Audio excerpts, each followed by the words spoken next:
Welcome back to the Physician's Guide to Doctoring. On this week's episode, we have a guest host, so please be the same respectful audience you are for me and enjoy. Doctors like us have demanding schedules, so growing our portfolios shouldn't be another burden. And the last thing we want when we take off our scrubs is a call from a tenant about an overflowing toilet. So Equity Multiple brings us streamlined access to vetted real estate investments that work for us, even when we're off the clock. And only 5% make the cut. Once we invest, a team of professionals goes to work to maximize our returns. With a minimum investment of just $5,000, diversify outside the stock market with cash flowing CRE like multifamily, industrial self-storage, and more. Welcome to modern real estate investing. Visit equitymultiple.com to learn more. That's equitymultiple.com.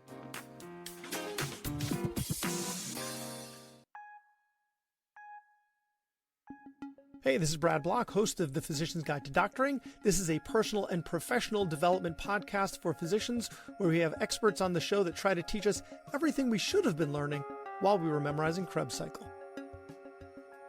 Welcome, everyone. I'm your host, Dr. Kristine Goins, and today we are so thrilled to have Dr. Christopher Allen with us. Dr. Chris is a pediatric neurologist, sleep medicine specialist, and passionate advocate for quality sleep. He understands the unique challenges doctors face when it comes to getting restorative rest, from long shifts and mental overload to adjusting sleep schedules while traveling. Dr. Chris is here to help us unlock better sleep habits. Welcome, Dr. Chris. Well, thank you for having me, and I'm just glad to be here. Thank you so much. Thank you so much. There are some studies that are showing over 40% of physicians experience chronic sleep deprivation. And I'm wondering, from your perspective, why is sleep so hard for doctors to prioritize, even when we understand its critical importance in health and being? I'm glad you asked that question. And one of the things about sleep is that it sounds cliche, but it's cliche for a reason. Sleep is important. And a lot of people, the first thing that goes when you're trying to sacrifice something is sleep. Doctors, providers are not excluded from that. And unfortunately, if you think about the training for doctors, and even when they're in medical school, even when you're in college, you think about that mindset, oh, I got to stay up so I can get all this information. And so you're already sacrificing sleep, even though there's studies to show that you get better retention when you get the recommended amount of sleep. Then you go over to med school. Now there's more information. And they're like, okay, let me stay up. Let me figure out what I need to do. Again, sleep is not being preserved. And with that being said, it's just embedded in our mind. And I came from when I was in residency and in fellowship, there's been moments where you would literally work in a hospital for 24 to 36 hours sometimes. And with that being said, you're chronically sleep deprived, doing a lot of like life-saving stuff. And so one thing I'm really glad about, I think it's getting more out there that like sleep is important. Sleep can affect you. Burnout is real. And one time in our medical profession, when you're getting burned out, you start going towards, okay, how much sleep can I not get? Which it's like, you can't, same what grandma used to say, you can't burn the candle at both ends. You need to get that restorative sleep, and it's going to help with that. And unfortunately, a lot of my colleagues were not leaning onto that. And I have a lot of patients that are providers as well, where I have to remind them of that, even though they do know. Absolutely. So it's really embedded into the culture of medicine and into our training to forgo this critical piece of our health. And like you said, burnout is at an all-time high among physicians, and poor sleep is both a cause and a consequence. And so can you explain this connection and share any strategies that you help your doctor patients with in terms of breaking the cycle of burnout and sleep disruption? A couple of things. One, I always tell them, give yourself grace.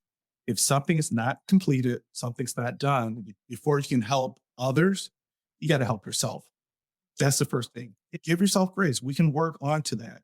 One of the things I tell people, like, Mr. Sandman wants his money. And how do you pay him? By sleeping. They literally call it sleep debt for a reason. So you got to pay him. And how you do that is by sleeping. And for adults, the normal amount of sleep is anywhere from 7 to 9 hours. Now, I will be honest and transparent. Are there nights where I'm not getting 7 hours of sleep? Of course. But with that being said, I'm aware of it. I give myself grace and try to continue to get to that point. So I tell them one thing. One, make sure you have a consistent wake time, even if you're not working. Because when you do, that's going to help you facilitate going to sleep at night. So that's possible. The second thing I tell them is that do the math, 7 hours, set that alarm clock about 15 minutes before to give you a reminder, okay, it's time to go to bed. And doctors come from many walks of life. They might live alone. And I had a long day's work. I just want to watch this game. You can watch the game, but not every single night. Or you might have parents just look, the kids are down. I know I'm supposed to go to bed in 30 minutes, but I'm going to watch this hour show. Watch that hour show, but not every single night. And so it's just giving yourself grace, giving yourself a reminder. And I even have them log like when they're going to bed to see if that's helpful for them to say, okay, this is what I need, and making those small changes. And then I always encourage them, if there's a reason why they can't fall asleep or they can't stay asleep, that's when they're talking to a sleep professional like myself. Yeah. And so if they know there's an underlying cause, or maybe they don't have clarity on what that cause could be, but if they're putting in these parameters, they have their alarm of when to fall asleep, they know they're going to wake up at a consistent time. But if something is getting in the way of, that's when they should come to you. Definitely. And even if they're falling asleep and they're waking up and they still feel like they're not rested, and it's, look, I heard this guy, Sleep Dr. Chris, he told me to get 7 hours. I've been doing that for a straight month and I'm still tired. That's when you should also look, because there could be something happening when you are asleep. That's really helpful. So as you said, physicians often accumulate significant sleep debt due to long shifts, irregular schedules, things like that. Is it possible to recover from sleep debt if you've had it for, let's say, several months or even a year? Let's say your intern year, and now you're trying to recover your sleep debt. How do you do that, if so? You can over time. One, give yourself grace, because again, when I tell people that, it almost feels like it's discouraging to them because they know they're not in that sweet spot between 7 to 9 hours. But what I tell them is just, look, for example, I have patients who will tell me, and even some doctors, look, all I need is 5 hours of sleep and I'm fine. I'll just catch up on the weekend. But they call it sleep debt. So say if you owe Mr. Sandman $7 every single day from Monday to Friday, and you're shortchanging him $2. So on the weekend, not only would you have to sleep that 7 hours, you would have to sleep an extra 10 hours to catch up. And nobody's sleeping for 17 hours. And so what you do over time will catch up. It won't be like 1-to-1. I can sleep like this for a full year, but over time, you're going to notice a difference. So for example, if you correct it and you're getting 7 hours, within the next like month or two, you're going to feel the difference with it because your body's getting that restorative sleep, and you're recharging your battery. It's funny, like we are really strong on making sure that our battery's 100%, but not our battery 100% for going to sleep. You'll wake up in the middle of the night and you hear your phone like, whoa, this at 50. Look, where that plug at? We got to do that for ourselves when it comes to recharging ourselves with sleep. Okay. It sounds like part of that grace too is when you are in that space of catching up on the sleep is to give it time. So it might be months before we actually start to feel better after so much sleep debt. No, definitely. If you've been like that, then yes. And like after a couple of months, and like you're saying, you're doing that and you're still noticing that you're still tired. The hardest part about my job, I have to talk to things about people when they're unconscious. So there could be something happening. So it's my job to make sure that it's not happening. And that's when you get like a sleep professional involved. It'd be like a sleep disorder or something happening in your sleep that I would have to look into.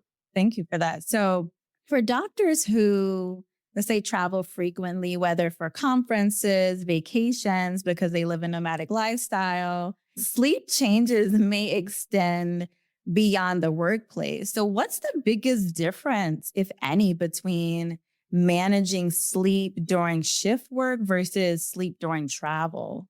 Yeah, so there's two avenues that are happening with that because even with shift work, and it depends on when your shift is, because I have a lot of patients that have shift work disorder where they might be working the night shift, they work it 3 days in a row, but they still want to enjoy life during the daytime.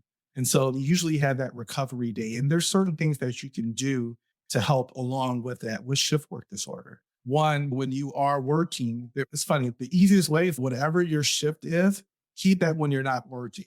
But how possible is that for some people? I have some patients like, sure, I'm just a night owl when I'm working and I'm a night owl when I'm at home and I'm okay sleeping during the daytime because your body's going to naturally want to stay up with the sunlight during the daytime with that circadian rhythm. So you're fighting against what your body naturally wants to do. So that's the people that happen during nighttime. But there's some things you can do. You nap before your shift.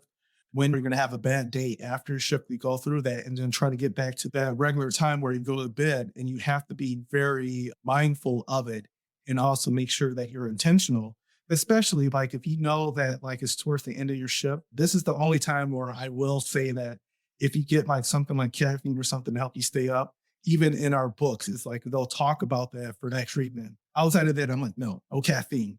But this part, but there's a systematic way that you do that to help along with that. And also systematically taking a nap and limiting your light because it's all about that circadian rhythm where your body's knowing when to go to bed and when to wake up. And that's a good transition into when people that are in the nomadic lifestyle or if they're traveling to one place and it's different from the time zone that you're at, your body will naturally accustom to it, but sometimes it takes time. And there's things you can do. So to answer that question, it depends on how far apart you are for how many hours. There are special apps to help you get your jet lag taken care of when you're going. But honestly, the rule of thumb is if you are so many hours apart from where you're at, that's how many days it will take for you to accustom to it. So for example, I love going to LA. So if I go to LA, I live in the Midwest, it's 3 hours. So it's funny when I get there, it might be like 9 p.m., but it's midnight there and I'm all tired. But then over time, you start to get accustomed to that because with the sun and your circadian rhythm, it will adjust to that. Then you're 3 hours behind and you're like, man, it is really late and I'm still up. So no matter how far apart hour-wise you are, you think about that in your head. And there's also other things you can do as far as with like adjustment to light or even and I usually have this with patients as far as like with taking melatonin to help if they know they're going to go somewhere and they know how far and what time you have to go take the medication, what time you should put yourself around light to help with that. Okay. So I had not heard about this, but I'm glad that you are here with your expertise to help. Okay. So if I, for instance, am moving to Johannesburg, South Africa in January. So that's going to be 8 hours difference from where I am right now. So it might take me about 8 days to then adjust my. Correct. And it's funny because usually when you get past that 8-hour mark, it'll take a little bit less because you're getting closer to where your body is getting trained to that rhythm. And so, so within a week, you get used to it normally. And then, there's special calculations of what you can do because you have to figure out, okay, what time do I wake up? And where should I go to bed? Where should I limit my light so I can get to that easier? And some people, even 4 days before, there's things you can do to ramp up to that to make it faster. But the good thing is that if there's nothing wrong with your sleep, it just takes a while to get through that. And many people do, because like you said, there's some of the stuff you haven't heard of, and your body just got used to it anyway.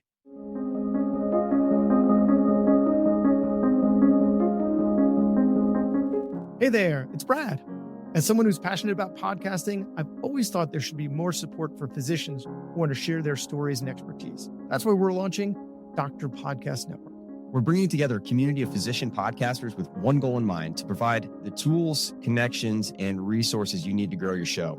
So whether you've been podcasting for a while or maybe you're just starting, we've designed this network to support you every step of the way, and we're going to help each other rise, not compete. If this sounds like something you benefit from, we'd love for you to join us as we get closer to launch. So you can sign up at drpodcastnetwork.co for early access. Stay tuned for more details in the coming weeks. Really looking forward to what we can create together. Dr. Podcast Network, where doctors podcast. Dr. Podcast Network, where doctors podcast. Dr. Podcast Network, where doctors podcast. Right. Are there specific tools, apps, routines? What are some of those that you would So if suggest you for like Google put in, minimizing? you search and put in jet lag app, there are some that will come in there and give you some ideas for that. Perfect. Give me an idea for a new post. Okay. Awesome. Awesome. And also for doctors who are traveling, how can they really create an ideal sleep environment in unfamiliar settings, like in a hotel room or planes, to really maintain restfulness? To answer a question, short answer, the best you can. But the thing that I tell people to remember when you're trying to go to sleep, because there is when you're actually sleeping, and then there's your sleep hygiene, things that you do when you're going to bed. So you got to make sure that your bedroom is cool, make sure it's dark, and also make sure it's quiet as much as you can. Now, that might not be as much like when you're in a plane. You can use sleep masks to block out that light. That's also helpful. And especially if you're in a hotel, and most of the hotels are good with blackout curtains to help along with that. So that's something that's helpful too. And even add a sleep mask to that as well and sleep cool. Now, if you're saying, look, sleep Dr. Chris, I like my room high. If you're not having any problems falling to sleep, then keep the heat. Okay. And the thing that I always tell people going with sleep hygiene is that the bedroom, boy, for three things, they all start with the letter S. If you are sick, if you're sleeping, I think we know what that third S is for. So if none of that's happening, you are not in bed. And so just remember that helps with the sleep hygiene to make sure that you're getting your quality sleep.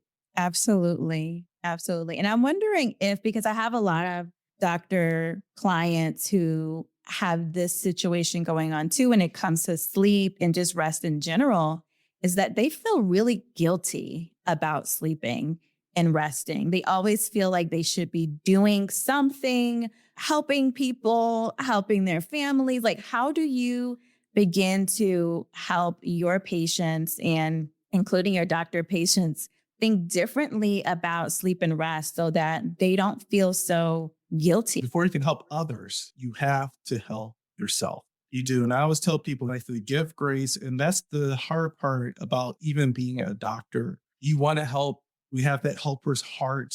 Sometimes it can be the death of us sometimes. And so also just boundaries. You have to give yourself boundaries because the best you is the best for the patients.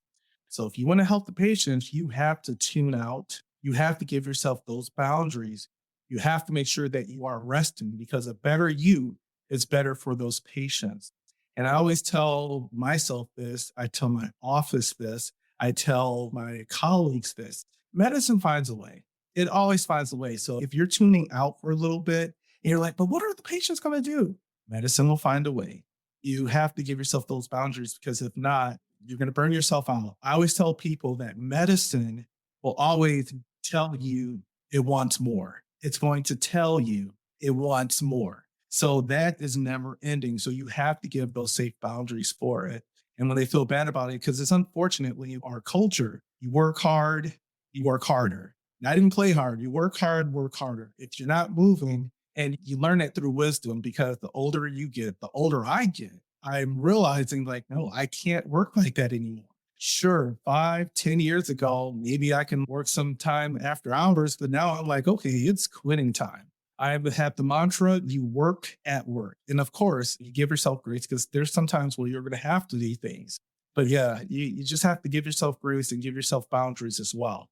Yeah. So the boundary is really sticking to that and making it a priority and a value that we actually implement. I feel like sometimes we have values that we don't necessarily live out, but this sounds like one that's so critical to ourselves and the work we do. No, definitely. It is because it can. And I sound like a purist, but if you are not at your best self, then you're not the best for your patients. And I've seen that personally where I'm like, I got to do this and get it all together. Small differences make a change because say, 4 buckets full and you're like, I'm going to work on this bucket and all of them are still rising. It's no, I got to get to this bucket. And it's all of a sudden it's just going up and down, but just give yourself realistic goals. And the thing is we expect ourselves to do superhuman things. Yes, we're doctors. Yes, we can do a lot of great things, but we are also human. And so I usually try to shave off at the top Is there still a lot going on? Yes, I have those boundaries. And all of a sudden, okay, I'm swimming. And you have to do that. And you have to be real with yourself. And I'll give you transparency. Sometimes I feel like that too. I'm a sleep doctor and I might have to read some sleep studies. And my body capacity might have 8 for that day, but there might be 20 I have to read.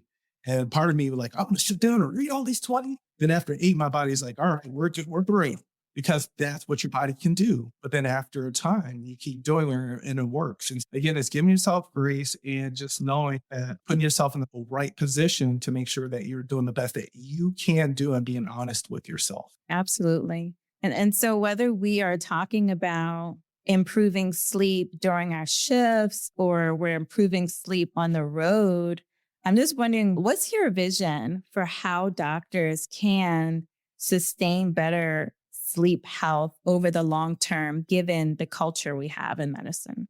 Again, what you do is give yourself that boundary and knowing when you're going to bed, making sure that you are, one, waking up consistently. If your schedule changes, be understandable about that, but make sure you have a consistent wake time, being intentional on going to bed, keeping bed for what I said that bed is for. Just doing those sleep hygienes is going to help you out. And if you are doing those things, and the hard part is that a lot of people do these things, and it goes into another part where some people might have a sleep disorder. And so if you feel like you're doing what you're supposed to do and you're still not getting that result, then that's when you get a sleep professional involved. Also, talk to your bed partner. They're going to know more about your sleep than you ever will. They know if you are snoring. They know if you're not breathing in your sleep or if you're punching and fighting in your sleep. They're going to know that. So if you talk to your bed partner, that's going to be helpful as well. Yeah. So getting that collateral information from our bed partner, that's really helpful. What would you say, is there anything else that you think is really important to share with doctors about sleep? Maybe something that we haven't discussed or... I like beating this in over and over, but sleep is important. And it's to have that realization, because in our profession, that's what's the first thing to go, us sacrificing that. So 1, sleep is important. 2, give yourself grace. And 3, if you are a doctor, talk to your patients, because you would be surprised of how many people have problems with sleep and they won't admit it. Some will, a lot won't. But if you ask the question that like, hey, do you snore? Oh yeah, all the time. My wife won't let me stay in the same room. You can get the cascade. So always being helpful for yourself. That's going to be helpful for your patients as well. And I can go on and on about just making sure that they get quality sleep or get their sleep disorder treated. That's going to help other conditions or comorbidities. And so that's what I'm excited about. That's what gives me passion to do the job that I'm doing. Sleep Dr. Chris, thank you so much for being here with us today. And for those wanting to learn more about and work with you, where can our listeners go? All right. Social media, you can like and follow at Sleep Dr. Chris. I'm on Facebook. I'm on Instagram. I do a lot on Instagram, but then also Dr. Christopher Allen. You can look me up on LinkedIn. Also, you can type it in on YouTube, and I have a couple of videos on there. And I'm also the CEO and lead physician of Quality Sleep and Neurology. That's my own personal practice in Michigan. So if you go to www.qualitysleepandneurology.com, all that information will be on there as well. And I know it's a lot to type, but once you type it, it's in there forever in your history. So that's where you can find me. And then also you can Google me, Dr. Chris Allen, or put in Sleep Dr. Chris. It'll come up. Beautiful. So you heard it. There are many ways to reach out to Sleep Dr. Chris. That will conclude today's episode of The Physician's Guide to Doctoring. Thank you so much for joining us. Until next time, be well and stay free. Thanks for listening. I have a favor to ask. You listened to the episode until the end, which means you either fell asleep or you really liked the episode. So please share it or like it or comment on a social media post or write us a 5-star review. Something. It would really help me out. And maybe what you learned from this episode can help someone else too. The views expressed in this episode are those of the interviewer and interviewee and don't represent the views of their employer or even their significant other. Even though the magic of podcasting make it sound like I'm talking directly to you. This is not a doctor-patient relationship, and this is not medical advice or financial advice. or really any advice. Thank us again for listening to the Physician's Guide to Doctoring.